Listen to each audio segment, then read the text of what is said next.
बिस्मिल्लाहिर्रहमानिर्रहीम बिस्मिल्लाहिर्रहमानिर्रहीम अस्सलाम वालेकुम। Welcome to shining stars academy. आज के इस लेक्चर में हम टॉपिक स्टडी करेंगे unit number 8 plant physiology class 9 biology का यूनिट है ये, जिसमें हम आज स्टडी करने जा रहे हैं कि किस तरह से जो रूट्स हैं वो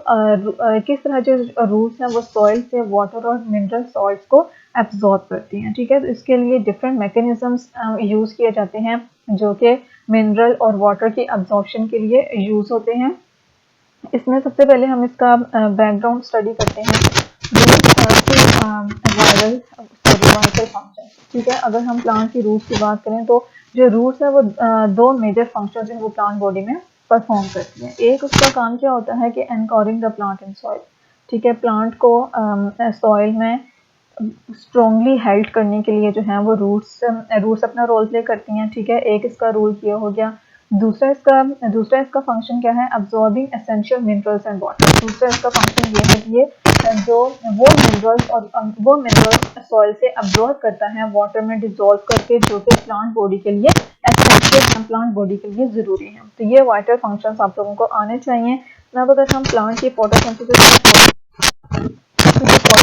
का प्रोसेस है उसमें हमें जो रॉ मटेरियल्स के तौर पर चाहिए होती हैं प्लांट की बॉडी को, वो carbon dioxide, water, minerals and light है। ठीक है, आपने ये चीज़ याद रखनी है। Carbon dioxide, water, minerals and light, these are raw materials for photosynthesis. आप लोगों से जो पेपर में क्वेश्चन पूछा जाता है वो यही पूछा जाता है कि रॉ मटेरियल्स क्या है, मीन्स के क्या रिएक्टेंट्स हैं जो फोटोसिंथेसिस के प्रोसेस में यूज होते हैं और हमारे प्लांट्स जो हैं वो अपना प्रोडक्ट तैयार कराते हैं। ठीक है, तो फोटोसिंथेसिस के जो रॉ मटेरियल्स या की न्यूट्रिएंट्स हैं वो क्या है, carbon dioxide, water, minerals and nutrients. ठीक है, बच्चों को नहीं पता होता कि रॉ मटेरियल्स और फोटोसिंथेसिस के क्या है। उन्हें ये चीज़ पता है कि फोटोसिंथेसिस के लिए ये रिक्वायरमेंट्स हैं, लेकिन जब रॉ मटेरियल्स का वर्ड यूज़ कर लिया जाए तो बच्चे कंफ्यूज हो जाते हैं। तो आप लोगों ने इससे कंफ्यूज नहीं होना। आप अच्छे से अंडरस्टैंड कर लें कि रॉ मटेरियल्स और photosynthesis carbon dioxide, water, minerals and light है। ठीक है, अब इन न्यूट्रिएंट्स को ऑब्टेन करने के लिए या वाटर और कार्बन डाइऑक्साइड को ऑब्टेन करने के लिए हमारे पास एक प्रॉपर मैकेनिज्म है रूट्स के अंदर। ठीक है, न्यूट्रिएंट्स ऑब्टेन करने के लिए रूट्स में क्या होता है, एक्सटेंसिव ब्रांचिंग सिस्टम है, और जिसमें मतलब रूट्स की एक हमारे पास मेन रूट आ रही होती है, उससे बहुत सारी इस तरह से छोटी छोटी सी ब्रांचेस निकल रही होती हैं जो क्या कहलाती हैं, एक्सटेंसिव ब्रांचिंग सिस्टम कहलाता है। ठीक है, और इस एक्सटेंसिव ब्रांचिंग सिस्टम में छोटे छोटे से हेयर लाइक स्ट्रक्चर्स होते हैं जिनको हम क्या बोलते हैं, रूट हेयर्स बोलते हैं। इन रूट हेयर्स का क्या काम है कि ये जो सरफेस एरिया है रूट का उसको बढ़ा देती हैं ताकि मैक्सिमम एब्जॉर्प्शन जो है वो हो सके सॉइल से मिनरल्स की। ठीक है, these root hairs are the primary sites for the absorption of water and minerals. ये रूट हेयर्स क्या है, प्राइमरी साइट्स हैं जहाँ पे वाटर की एब्जॉर्प्शन मिनरल्स के साथ होती है। विद दीज रॉ मटेरियल्स, इसके साथ रॉ मटेरियल्स कौन कौन से हैं, minerals and water from the soil, carbon dioxide from the air and light energy. ठीक है, रूट हेयर्स क्या करते हैं, प्राइमरी साइट्स हैं वाटर एंड मिनरल्स की ऑब्जर्वेशन एब्जॉर्प्शन की, और इन रॉ मटेरियल्स के साथ साथ अब रॉ मटेरियल्स हमारे पास कौन कौन से हैं, minerals and water from the soil, minerals and water जो कि प्लांट सॉइल से ऑब्टेन करता है। कार्बन डाइऑक्साइड एक ऐसा रॉ मटेरियल है जो वो एयर से लेता है, एंड लाइट एनर्जी जो कि वो सनलाइट से लेता है। ठीक है, इन रॉ मटेरियल्स के साथ plant synthesize all the compounds they need. Plant क्या करता है, अपने सारे कंपाउंड्स जो कि उसकी बॉडी के लिए ज़रूरी होते हैं वो सारे के सारे वो खुद सिंथेसाइज कर लेता है। ठीक है, while most minerals enter the root hairs or epidermal cells of the roots through bulk flow with water, some are absorbed through diffusion, facilitated diffusion and active transport। अब वो कह रहे हैं कि इसमें से जो मिनरल वाटर है, जो मिनरल्स हैं वो प्लांट बॉडी में किसके जरिए एंटर होते हैं, रूट हेयर्स और एपिडर्मल सेल्स के जरिए एंटर होते हैं, और किस फॉर्म में एंटर होते हैं, बल्क ऑफ वाटर में डिजोल्व फॉर्म में। मतलब वाटर है उसमें ये सारे मिनरल्स किस फॉर्म में होंगे, डिजोल्व फॉर्म में होंगे, और जब ये वाटर रूट हेयर्स के थ्रू एब्जॉर्ब होगा किसके प्रोसेस, तो ये कौन कौन से प्रोसेस के जरिए एब्जॉर्ब हो सकता है, डिफ्यूजन के जरिए, फैसिलिटेटेड डिफ्यूजन के जरिए और एक्टिव ट्रांसपोर्ट के जरिए। ठीक है, अब हम इन तीनों डिफ्यूजन्स को वन बाय वन स्टडी करते हैं। Mechanism of mineral absorption by roots, root से मिनरल्स किस तरह से एब्जॉर्ब होते हैं ये मैकेनिज्म हम स्टडी करने जा रहे हैं। Plants absorb minerals from water in the soil. ठीक है, प्लांट्स कैसे एब्जॉर्ब करते हैं मिनरल्स को वाटर से इन द सॉइल। सॉइल में जो पानी मौजूद होता है उस पानी में एबिलिटी होती है कि वो मिनरल्स को अपने अंदर डिसॉल्व करे, और जब प्लांट रूट्स के जरिए वो वाटर एब्जॉर्ब करता है तो मिनरल्स भी उसकी बॉडी में एंटर हो जाती हैं। ठीक है, when minerals are stuck to soil particles, लेकिन अगर यही मिनरल्स सॉइल पार्टिकल्स में फिक्स हो गए हैं, स्टक हो गए हैं and are not dissolve in water, और वो पानी में डिसॉल्व नहीं हुए, तो प्लांट उनको यूज नहीं कर सकता। ठीक है, only those materials can be absorb that are dissolve in soil, और सिर्फ वो वाले मिनरल्स जो है वो प्लांट अब्सॉर्ब कर सकता है जो कि सॉइल वाटर में डिसॉल्व है। Plants take in minerals to root cells using both passive and active processes that require energy, specifically ATP। ठीक है, प्लांट्स जो है वो मिनरल्स को पैसिव या एक्टिव ट्रांसपोर्ट दोनों प्रोसेसेस के जरिए यूज कर अब्जॉर्ब कर सकता है, और दोनों प्रोसेसेस को क्या चाहिए होता है, एनर्जी। ठीक है, पैसिव ट्रांसपोर्ट को भी एनर्जी चाहिए, एक्टिव ट्रांसपोर्ट को भी एनर्जी चाहिए, और ये एनर्जी किस फॉर्म में लेता है, वो एटीपी की फॉर्म में। ठीक है, अब हम इन मैकेनिज्म्स को वन बाय वन डिस्कस करते हैं। अच्छा जी, तो मैकेनिज्म में अगर हम देखें तो यहाँ पे पहले हमारे पास क्या है, passive Uptake.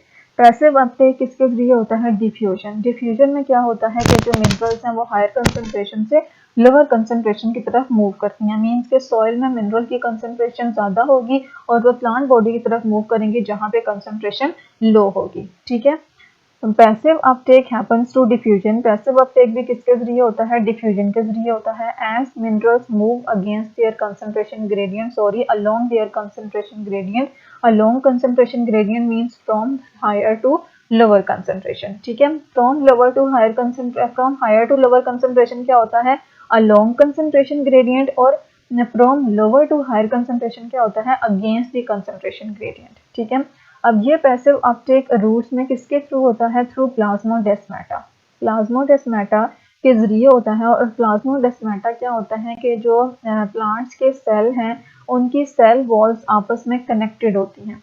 Cytoplasmic connect sorry cell membranes आपस में इस तरह से कनेक्टेड होती हैं, और ये जो एक सेल मेम्ब्रेन का दूसरे सेल मेम्ब्रेन से कनेक्शन है, ये क्या कहलाता है, प्लाज्मोडेस्माटा कहलाता है। ठीक है, प्लाज्मोडेस्माटा के जरिए जो मिनरल्स हैं वो एक सेल से दूसरे सेल में मूव करते हैं in the roots, cortex, endodermis, pericycle before reaching the xylem vessels. ठीक है, कि पहले रूट्स का क्या आता है, कॉर्टेक्स आता है, कॉर्टेक्स के नीचे एंडोडर्मिस होगा, एंडोडर्मिस से पेरिसाइकल होगा, और पेरिसाइकल के अंदर क्या होंगे, जाइलम सेल्स होंगे जो किसका काम करते हैं, वाटर की ट्रांसपोर्टेशन का काम करते हैं। ठीक है, they are then pulled up by transpiration. फिर हमारे पास जो जाइलम सेल्स हैं वो वाटर में डिसॉल्व जो मिनरल्स हैं उनको कैसे पुल अप करते हैं, by the process of transpiration. ठीक है, तो ये आप लोगों ने इसका जो सीक्वेंस है वो याद रखना है कि जो मिनरल्स एंटर होती हैं प्लांट बॉडी में वो रूट्स के पहले कॉर्टेक्स में जाती हैं, कॉर्टेक्स से एंडोडर्मिस,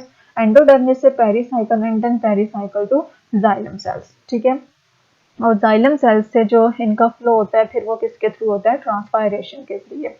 अब हमारे पास नेक्स्ट है फैसिलिटेटेड डिफ्यूजन। ठीक है, ये डिफ्यूजन का प्रोसेस है जिसमें हम पैसिवली अपटेक कर रहे हैं मिनरल्स को। अब हमारे पास क्या है, कुछ ऐसे न्यूट्रिएंट्स हैं जो कि सॉइल से ट्रांसपोर्ट होती हैं into the epidermal cells of roots through cell membranes. ठीक है, किसके जरिए होते हैं, सेल मेम्ब्रेन्स के जरिए।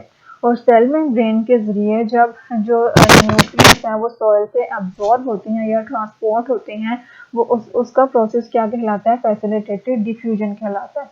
और इसको हम फैसिलिटेटेड डिफ्यूजन क्यों बोलते हैं, फैसिलिटेटेड डिफ्यूजन हम इसलिए बोलते हैं कि जो सेल मेम्ब्रेन है उसमें क्या होती हैं, उसमें स्पेसिफिक प्रोटीन्स लगी होती हैं, और वो प्रोटीन्स सेल मेम्ब्रेन के अंदर किस तरह के तौर पर एक्ट करती हैं, कैरियर मॉलिक्यूल्स के तौर पर। मींस के जो भी न्यूट्रिएंट्स एब्जॉर्ब होंगे वो उन प्रोटीन्स के साथ बाइंड करेंगे, और वो प्रोटीन्स फिर उनकी व्हीकल का काम करेंगी और उन्हें सेल के बाहर से सेल के अंदर लेकर जाएंगी। ठीक है, these carrier proteins are found in the cell membrane of epidermal and other root cells. ठीक है, ये कैरियर प्रोटीन्स एपिडर्मल सेल्स की सेल मेम्ब्रेन में भी पाई जाती है और दूसरे रूट सेल्स की सेल मेम्ब्रेन्स में भी पाई जाती है। जब सेल मेम्ब्रेन्स में जो प्रोटीन्स मौजूद होती हैं उसके जरिए न्यूट्रिएंट्स का फ्लो हो रहा होता है, न्यूट्रिएंट्स की ट्रांसपोर्टेशन हो रही होती है, वो क्या कहलाती है, फैसिलिटेटेड डिफ्यूजन। ठीक है, अब हमारे पास है एक्टिव ट्रांसपोर्ट। एक्टिव ट्रांसपोर्ट इसमें जो न्यूट्रिएंट्स हैं वो अगेंस्ट द हमारे पास जो इसमें हमारे पास जो न्यूट्रिएंट्स हैं वो against the concentration gradient move करते हैं। Against the concentration gradient means low to high concentration, ठीक है। बाजू का ऐसा होता है कि प्लांट सेल्स के अंदर किसी भी मिनरल की कंसंट्रेशन हाई होती है लेकिन रूट्स में लो होती है, सॉरी सॉइल में लो होती है। तो वो सॉइल के जरिए से सॉइल में लो कंसंट्रेशन से प्लांट बॉडी में हाई कंसंट्रेशन की तरफ मूव कर रहे होते हैं, तो इसको हम बोलते हैं अगेंस्ट द कंसंट्रेशन ग्रेडियंट। और इसके लिए हम कौन सा प्रोसेस यूज करते हैं, एक्टिव ट्रांसपोर्ट का प्रोसेस यूज करते हैं। और एक्टिव ट्रांसपोर्ट को क्या चाहिए होती है, एनर्जी चाहिए होती है, जो कि ये किस फॉर्म में यूज करता है, in the form of ATP, ठीक है। और एक्टिव ट्रांसपोर्ट में क्या होता है, ये सिलेक्टिव होती है। सिलेक्टिव मींस कि इसमें से कुछ मिनरल्स जो हैं वो प्लांट बॉडी के सेल टू सेल मूव कर सकते हैं या सेल के अंदर जा सकते हैं, और ज़्यादातर जो प्लांट के लिए ज़रूरी नहीं होते वो उनको वो अंदर नहीं लेकर जाने देती, ठीक है। तो इसको हम बोलते हैं selective absorption. Mechanism of water absorption by roots के जरिए वाटर किस तरह से एब्जॉर्ब होता है, पहले हमने इसका मैकेनिज्म पढ़ा है, मिनरल एब्जॉर्प्शन बाय रूट्स। अब हमारे पास है वाटर एब्जॉर्प्शन बाय रूट्स, ठीक है। मिनरल किस तरह से एब्जॉर्ब होते हैं उसके लिए हमने 3 मेथड्स, पैसिव यूज किया, एक्टिव पैसिव डिफ्यूजन यूज किया, फैसिलिटेटेड डिफ्यूजन यूज किया और एक्टिव ट्रांसपोर्ट यूज किया। अब हमारे पास है water absorption by roots. Absorption of water by roots occurs by means of passive transport mechanism, जिसको हम क्या बोलते हैं, ऑस्मोसिस बोलते हैं, ठीक है। ऑस्मोसिस क्या होता है, ट्रांसपोर्ट ऑफ वाटर, ठीक है, या movement of water from higher concentration to lower concentration, इसको हम क्या बोलते हैं, ऑस्मोसिस बोलते हैं। और प्लांट्स में जो वाटर की एब्जॉर्प्शन होती है वो किसके जरिए होती है, ऑस्मोसिस के जरिए होती है। This is the movement of water molecules through a partially permeable membrane from a area where they are more concentrated to an area where they are less concentrated, ठीक है। इसमें क्या होता है कि जो वाटर के मॉलिक्यूल्स हैं उनकी मूवमेंट होती है पार्शियली परमिएबल मेम्ब्रेन से। पार्शियली परमिएबल मेम्ब्रेन्स मींस कि ऐसी मेम्ब्रेन जिसमें से वाटर में अब हर तरह का मिनरल जो है वो डिजोल्व फॉर्म में मौजूद है, लेकिन उसमें से जो मेम्ब्रेन है वो सिर्फ सिलेक्टिव पार्टिकल्स को या सिलेक्टिव मिनरल्स को अपने अंदर से पास होने दे देती है और बाकी जो मिनरल्स हैं उनको वापस छोड़ देती है, ठीक है।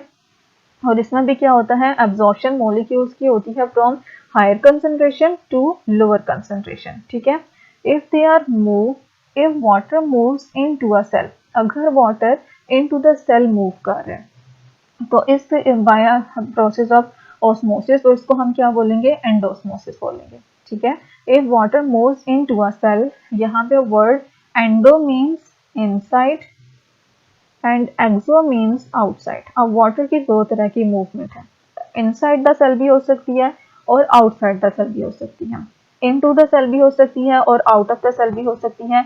अगर वाटर की मूवमेंट इनटू द सेल हो रही है तो इस प्रोसेस को हम क्या बोलेंगे, endosmosis. And if it moves out of the cell, और अगर वाटर की movement out of the cell हो रही है तो हम इसको क्या बोलेंगे, एक्सोस्मोसिस, ठीक है। तो ये टर्म्स आप लोगों ने याद रखनी है, एक्सोस्मोसिस एंडोस्मोसिस का डिफरेंस आप लोगों से पूछा जा सकता है, तो आपको ये डिफरेंस आना चाहिए, ठीक है। एपिडर्मल सेल्स ऑफ रूट्स में cell wall allows water and minerals to pass through freely, ठीक है। एपिडर्मल सेल्स ऑफ रूट्स में अगर हम देखें तो जो सेल वॉल है वो हर तरह के मिनरल्स जो पानी में डिजोल्व होते हैं उनको अपने अंदर से पास होने दे देती है, लेकिन जो सेल मेम्ब्रेन है वो सिलेक्टिवली परमिएबल होती है। वो सेल मेम्ब्रेन हर मिनरल को वाटर के साथ सेल के अंदर नहीं जाने देती, बल्कि सिर्फ सिलेक्टिव मिनरल्स को वाटर के साथ सेल के अंदर सेल मेम्ब्रेन से पास होने दे देती है, ठीक है। Meaning it only allows certain substances from the solution to pass through water entering the epidermal cells follows the concentration gradient. ये भी किसको फॉलो करता है, कंसंट्रेशन ग्रेडियंट को फॉलो करता है। वाटर कैसे मूव करता है, एपिडर्मल सेल से cortex, endodermis, pericycle and finally into the xylem cell. जो मिनरल्स का फ्लो है वही सीक्वेंस किसका है, वाटर के एब्जॉर्प्शन का, ट्रांसपोर्टेशन का फ्लो है। तो आप लोगों ने ये सीक्वेंस मस्ट याद रखना है, कॉर्टेक्स है, then endodermis, pericycle and finally क्या आ जाते हैं, जाइलम सेल्स आ जाते हैं, ठीक है।